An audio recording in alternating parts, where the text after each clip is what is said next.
திருட்டு வழக்கில் கைது செய்யப்பட்டு சிறைக்கு அழைத்து செல்லும் வழியில் பெண் கைதி ஒருவர் போலீசாரின் கண்ணில் மண்ணை தூவி தப்பி சென்ற சம்பவம் பரபரப்பை ஏற்படுத்தியுள்ளது.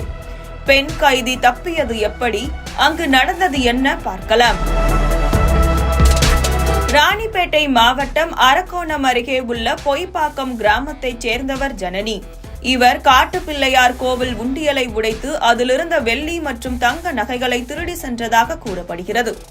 இதுகுறித்து கோவில் நிர்வாகத்தினர் கொடுத்த தகவலின் பேரில் அங்கிருந்த சிசிடிவி காட்சிகளை ஆய்வு செய்த போலீசார் அந்த பெண்ணை கைது செய்தனர். இதனையடுத்து கைது செய்யப்பட்ட ஜனனியை அரக்கோணம் நீதிமன்றத்தில் ஆஜர்படுத்திவிட்டு மேலூர் சிறைக்கு கொண்டு செல்வதற்காக அரக்கோணம் ரயில்வே ஸ்டேஷனுக்கு போலீசார் அழைத்து வந்தனர்.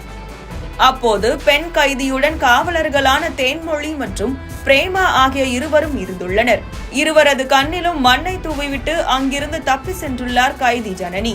இதனால் அதிர்ச்சி அடைந்த போலீசார் பெண் கைதியை பல இடங்களில் வலைவீசி தேடி வந்தனர். காவலர்களிடமிருந்து தப்பி சென்ற பெண் கைதி அரக்கோணம் அருகே சுற்றித் திரிவதாக போலீசாருக்கு தகவல் கிடைத்துள்ளது.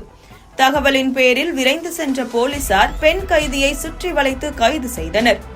இதனையடுத்து பெண் கைதியை அழைத்து செல்லும் போது அலட்சியமாக செயல்பட்ட காவலர்களுக்கு துறை ரீதியான நடவடிக்கை எடுக்கப்படும் என மாவட்ட காவல் கண்காணிப்பாளர் தெரிவித்துள்ளார்.